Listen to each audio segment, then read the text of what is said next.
સુરતમાં ઇન્સ્ટાગ્રામથી શરૂ થયેલો પ્રેમ સંબંધ યુવતીના આપઘાત સુધી પહોંચ્યો. પ્રેમની સતત માનસિક ત્રાસ અને બદનામ કરવાની ધાક ધમકીથી કંટાળી યુવતીએ જીવન ટૂંકાવ્યું હોવાનું સામે આવતા ભેસ્તાન પોલીસે બોચરાજીના યુવક દિલીપ બાબરિયાની ધરપકડ કરી સળિયા પાછળ ધકેલ્યો. સુરતના ભેસ્તાન વિસ્તારમાં એક યુવતીએ પ્રેમીના માનસિક ત્રાસથી કંટાળી ફાંસો ખાઈ આત્મહત્યા કરી લેતા ચકચાર મચી ગઈ હતી. મૃતક યુવતી અને આરોપી દિલીપ બાબરિયા વચ્ચે ઇન્સ્ટાગ્રામ મારફતે ઓળખાણ થઈ હતી, જે બાદ બંને પ્રેમ સંબંધમાં જોડાયા. પોલીસ તપાસમાં સામે આવ્યું છે કે આરોપી દિલીપ યુવતી પર સતત દબાણ કરતો, અન્ય યુવક સાથે વાતચીત ન કરવા ધમકાવતો. આરોપી યુવતીને પરિવાર અને સમાજમાં બદનામ કરવાની ધમકી આપતો હોવાથી યુવતીએ ભારે માનસિક તણાવમાં આવી ગઈ. આખરે 20 મેના રોજ યુવતીએ પોતાના ઘરમાં પંખા સાથે દુપટ્ટો બાંધી આત્મહત્યા કરી લીધી. ઘટનાની જાણ થતાં ભેસ્તાન પોલીસ હરકતમાં આવી હતી અને મૃતકના પિતાની ફરિયાદના આધારે દિલીપ બાબરિયા સામે દુષ્પ્રેરણાનો ગુનો નોંધી ધરપકડ કરી વધુ તપાસ હાથ ધરી છે. ગઈ તારીખ 20/5/2026ના રોજ ભેસ્તાન પોલીસ સ્ટેશનમાં એક મરણ જનાર શિવાની બલરાજસિંહ ગુલામસિંહ ભદોરિયા ઉંમર વર્ષ 26ને પોતાના ઘરમાં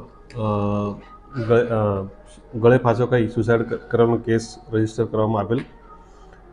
આ અકસ્માત મોતની તપાસ ચાલુ હતી તે દરમિયાન જે ભોગ બનનાર છે શિવાની, એનો મોબાઈલ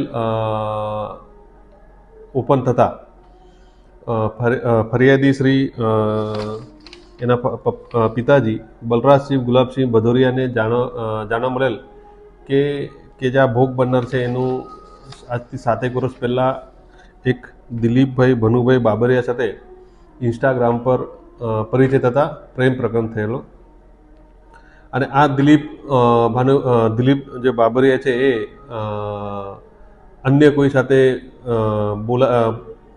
જે ભોગ બનનાર છે એ અન્ય સાથે બોલતી હતી, એ પ્રકારના શક વેમ રાખી સતત એને ટોર્ચર કરતો હતો, એવા વોટ્સઅપ ચેટના આધારે જાણવા મળેલું. જેના અનુસંધાને તેઓએ આ દિલીપ ભાનુભાઈ બાબરિયા વિરુદ્ધમાં ફરિયાદ આપતા ભારતીય ન્યાય સંહિતાની કલમ 108 મુજબનો ગુનો રજીસ્ટર કરી આ દિલીપભાઈ ભનુભાઈ બાબરિયાની ધરપકડ કરવામાં આવેલી છે અને આગળની તપાસ તજવીજ ચાલુ છે. Bureau report S9 news Surat.